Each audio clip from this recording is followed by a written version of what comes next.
Thank you, Mr. Chairman, and Secretary Rollins. Thank you for taking time to testify before the committee today and discuss the issues that are affecting our farmers back home.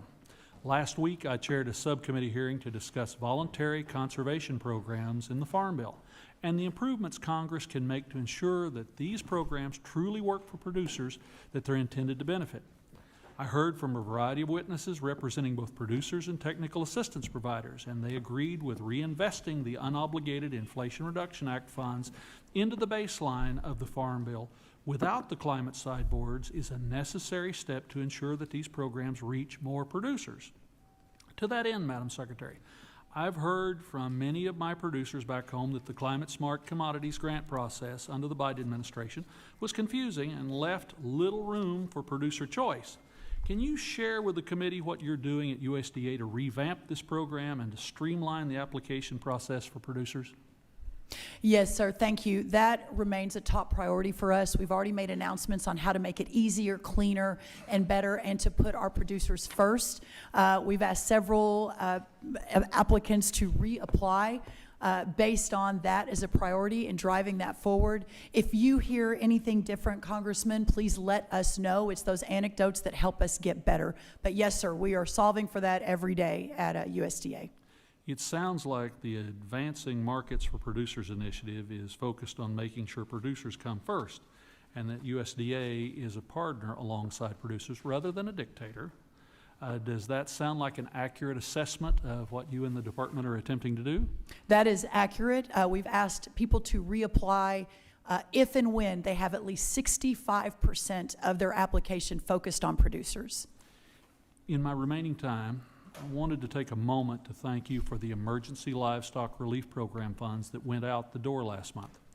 Oklahoma's experienced several severe fires in recent years that have impacted hundreds of producers across the state. And under the Biden administration, it took an average of 13 months for disaster funds to reach producers. However, Congress passed the American Relief Act of 2025 in December, and producers have received ELRP assistance in May.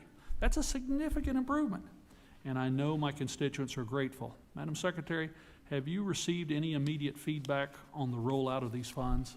We have, we've been so grateful, realizing it's imperfect, but we've been so grateful at the response. And I just want to say, this morning at 6 a.m., I was on a conference call with the team talking about the next round of funds. 6 a.m. Last night at 10:30, I was on a call with a couple of other congressmen talking about it. We are so committed to working 20 hours a day, sometimes more, to ensure that this money moves quickly and as efficiently as possible. And I'm really proud of the team for being able to execute on that. And by the way, these are both politicals and careers, which I just want to lift up. And I want to thank you for increasing funding to reimburse states for food safety inspections. Oklahoma administers top-notch food safety inspections, and I know my constituents back home view it as a great example of the federal government working in tandem with the state. Madam Secretary, what additional steps do you think Congress needs to take to ensure that state food inspection programs run smoothly and that the funds USDA released are, and of course the funds are greatly appreciated, but there is a role here in Congress to ensure the longevity of cooperative partnerships and state programs? I think that it continues to be of paramount importance, especially as I mentioned in my opening remarks. I think as Ranking Member Craig mentioned, I think as Chairman Thompson mentioned, that food security is national security. And just last week, if you weren't tracking, we arrested someone that potentially had come in across the borders with some agro-terrorism products that could potentially have really disrupted our food supply. So the food safety inspection system specific to the states continues to be a priority. And again, anecdotally, if you see something different or have suggestions, please let me know. Top of the list for us.